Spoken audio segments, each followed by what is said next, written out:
আমি মনে করি সঠিক বক্তব্য নয়।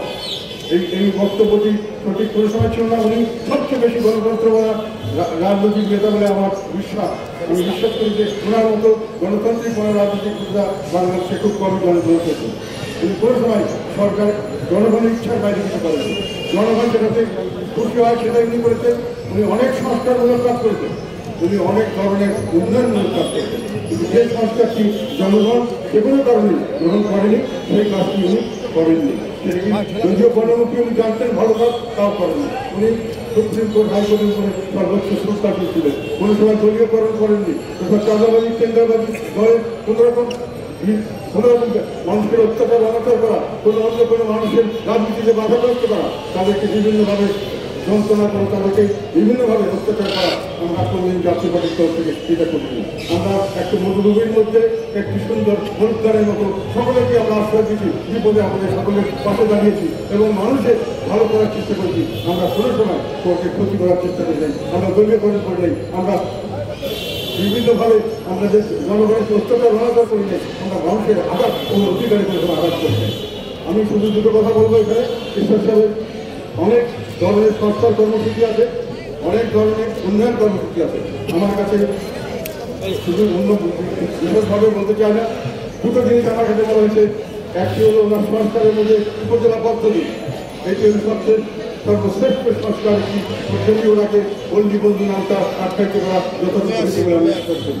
উনি এটার মাধ্যমে গ্রামে গঞ্জে সাধারণ মানুষের কাছে সরকারের সকল সেবা নিয়েছিলেন এবং শাসন ব্যবস্থাকে শাসনের নামে শোষণের থেকে শাসনের নামে সেবায় রূপান্তরিত করেছেন।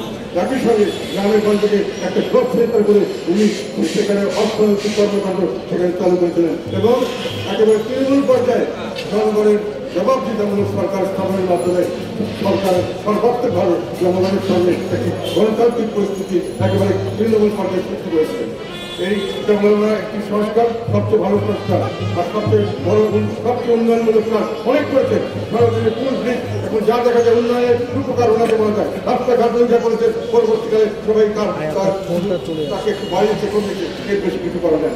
সেই মানুষটির একটি কথা, উন্নয়নের কথা আমি মনে করি সর্বশ্রেষ্ঠ উন্নয়ন, সেটা হলো যমুনা সেতু, বালতিপাড় সেতু, যেটা বর্তমানে বঙ্গবন্ধু সেতু, সেটা উনি করেছিলেন। ওনার আমলে সমস্ত কিছু কাজ ঠিক করা হয়েছিল, উনি আগাছা করে একটা করেছিলেন। কেন করেছিলেন? আমাদের দেশকে যমুনা থেকে শুরু করে ব্রহ্মপুত্র, যমুনা এবং পদ্মায় সারা দেশকে পূর্ব পশ্চিমে একটা ব্যাপকভাবে বিভাজন করেছে, যার জন্য আমরা উন্নয়ন সঠিক বলবো না। আমরা বৈষম্যের শিক্ষাগত পশ্চিম দিকের মানুষ, ওই বৈষম্যকে হ্রাস করার জন্য উনি এই যমুনা ব্রিজ তৈরি করেছিলেন এবং ওখানে উনি যেটা করেছিলেন $696 মিলিয়ন বাজেট হয়েছিল এবং সেই $600 মিলিয়ন উনি ঋণ নিয়েছিলেন এবং সেটা দিয়ে সেই 4 বছরের কন্ট্রাক্টে 3 বছর 8 মাসে শেষ করেছিলেন। একটা পয়সাও বেশি লাগেনি। উনি সড়ক তৈরি করেছিলেন, ওখানে রেল সংযোগ করেছেন, গ্যাস সংযোগ করেছেন, ইলেকট্রিক সংযোগ করেছিলেন। তার মাধ্যমে আমাদের দেশের পরিবর্তনে পশ্চিমের মধ্যে যে বিভিন্ন ধরনের বৈষম্য ছিল, সেই বৈষম্য দূরীকরণে ব্যাপক এটা কাজ করবে বলে আমি বিশ্বাস করি। এখন দেশের বর্তমান পরিস্থিতি সম্পর্কে কি বলতে চাই, আপনারা সকলে জানেন ইউনিভার্সিটির ছাত্ররা তাদের চাকরির জন্য দাবিতে একটি আন্দোলন চলেছে। সে আন্দোলনটা বলা যায় 1 জুলাই 2024 প্রাতিষ্ঠানিকভাবে এবং গ্রামীণ ছাত্রদের চাকরির জন্য একটি আন্দোলন করেছিল। সেখানে বিভিন্নভাবে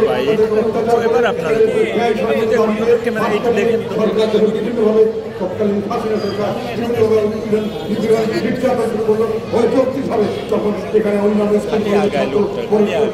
তারা বিভিন্ন ধরনের সাধারণ জনগণ, মেহনতি শ্রমিকরা, কৃষক সকলেই এর সঙ্গে করলো এবং সেখানে যেটা ছিল একটি কোটা সংস্কারের আন্দোলন ছাত্রদের, সেটা ছাত্র জনতার বৈষম্য বিরোধী আন্দোলন করেছিল এবং এখানে প্রথম দিন 3রা জুলাই থেকে শুরু করে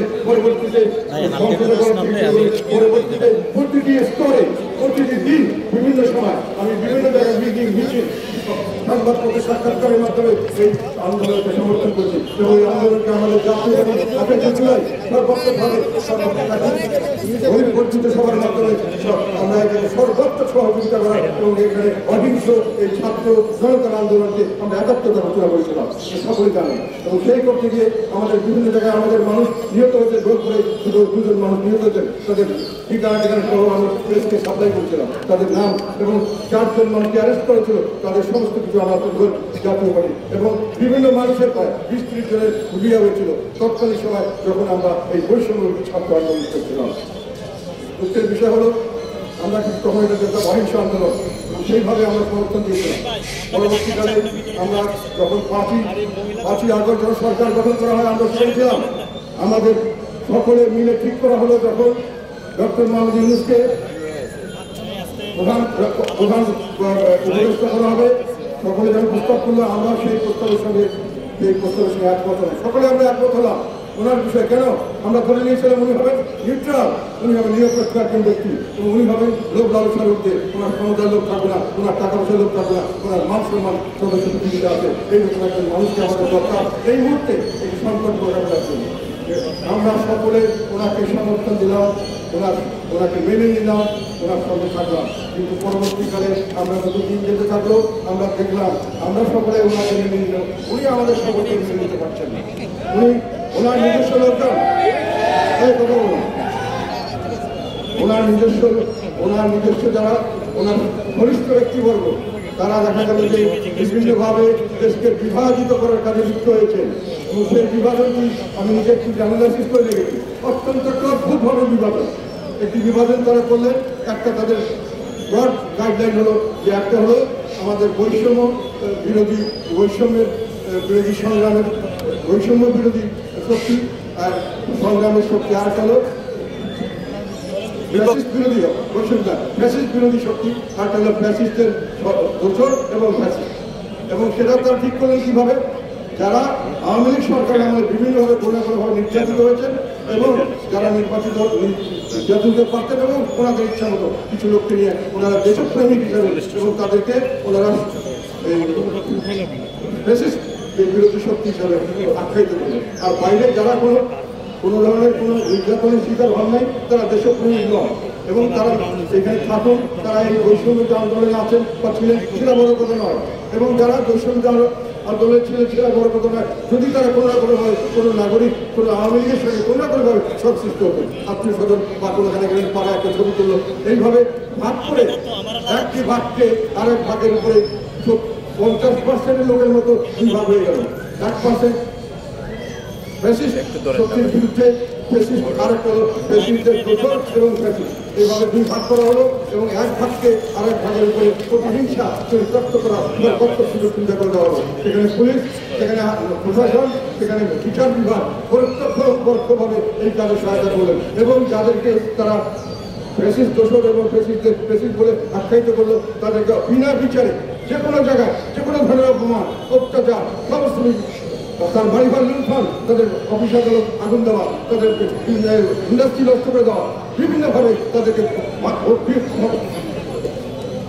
ভুল মামলা দিয়ে হয়রানিমূলক মামলা দিয়ে তাদের অত্যাচার অনাচার চালিয়ে দেওয়া শুরু হলো এবং দেশকে দুই পারে একটা মুখোমুখি দুটি পরিচয়, একটা নির্যাতনকারী একটা নির্যাতিত, এইভাবে দেশকে ভাগ করার ব্যবস্থা করলেন এবং সেই ভাগে শেষ পর্যন্ত গিয়ে আমাদের 4 ডিসেম্বর উনি যখন জাতীয় ঐক্যের ডাক দিলেন এবং সেখানে 48টি নিবন্ধিত দলের মধ্যে 18টি দল বাদে বাকি 30টি দলকে উনি বাদ দিলেন এবং তার মধ্যে জাতীয় পার্টিকে যখন উনি বাদ দিলেন তখন এটাকে আনুষ্ঠানিকভাবে এই বিভাজনটাকে উনি গ্রহণ করে দিলেন এবং সেই বিভাজনের পর দেখা যাচ্ছে এখন। কিন্তু আরেকটা কথা আপনারা সবাই জানেন যারা মিডিয়া আছেন যে এই আন্দোলনে দেশের 99% লোক এখানে অংশগ্রহণ করেছিল, যেখানে 99% মানুষ যদি আন্দোলনে থাকে